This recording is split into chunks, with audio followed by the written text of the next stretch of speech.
Recently, Yale School of Medicine did some public health messaging. In that post, they discussed Dr. Akiko Iwasaki being very important to the research. And recently, Time magazine listed her as one of the top 100 most influential people in the world. Her research about SARS-CoV-2 has been crucial and identified the enhanced ability for it to downregulate MHC1. She's completed several studies regarding that and the extent to which this virus downregulates MHC1, which other viruses do not do, with the exception of HIV. HIV's NEF gene is considered the gold standard for its ability to downregulate MHC1. MHC1 is major histocompatibility complex 1. And when it's on the surface of our cells by itself, it alerts the immune system, specifically our T cells, hey, don't destroy me, I'm a good guy. But also, if something would happen like a viral infection, where a virus would make it into a cell, that is infection. Usually our cells work to produce things that we need, new proteins, things like that. But when a virus infects a cell, it hijacks it and essentially forces the cell to produce more virus. And once that happens, that cell is compromised and it has to be destroyed. After a cell has been infected or hijacked, MHC1 will also do something that's pretty neat.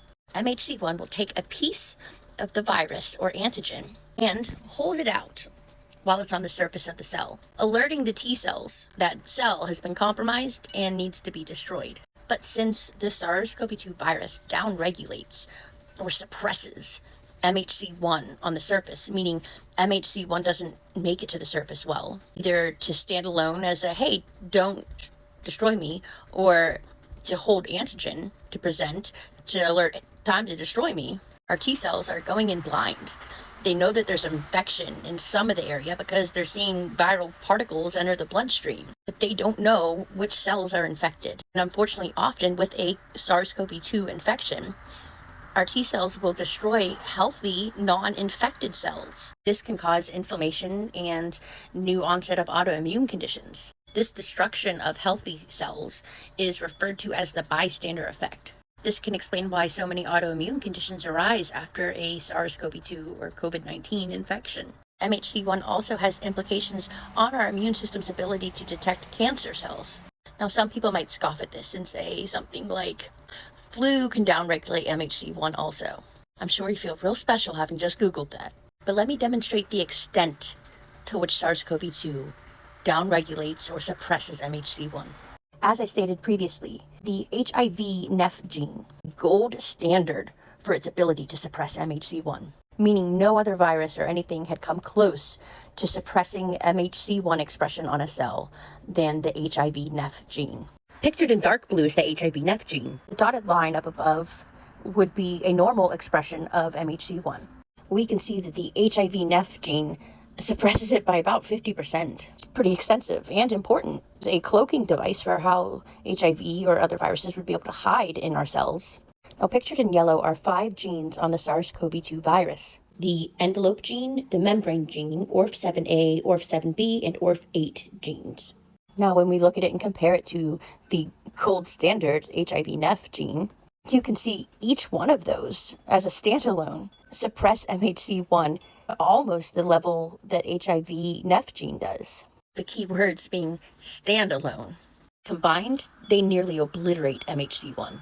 Now, we've known since 2021 that it inhibits the induction of MHC class 1 pathway, meaning it suppresses the ability for MHC1 to reach the surface. Dr. Iwasaki published a study entitled Enhanced Inhibition of MHC1 Expression by SARS-CoV-2 Omicron Subvariants, and states that antigen presentation by MHC1 is a critical step for the activation of antigen-specific CD8 T cells and the subsequent killing of infected cells.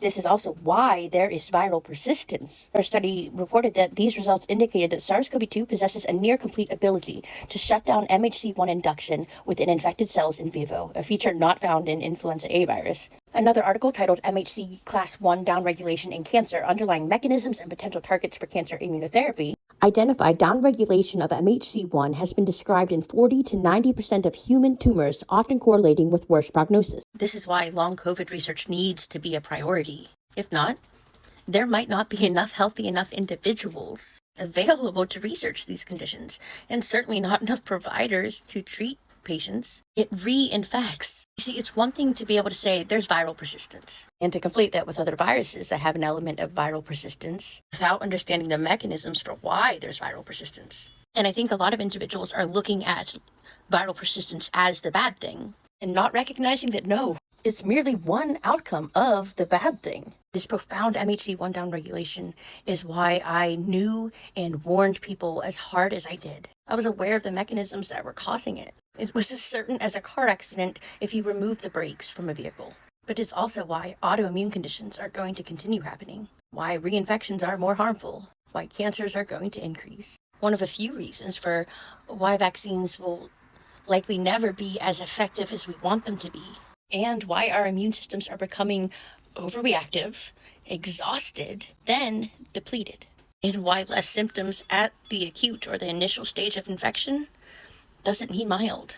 This virus is a Trojan horse. It hides within our cells, chronically stimulating cytotoxic T cells, or killer T cells, and effectively uses our cytotoxic T cells and weaponizes them against us, so they are less protective and more harmful in some cases.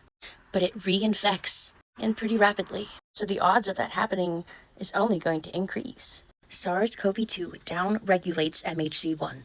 I just figure if I say it enough times, maybe a more popular creator with far greater reach than I might say it too. Because if you understand that, you'll understand a lot about the virus. Doesn't mean we know everything, but that's the starting point that I would go off of.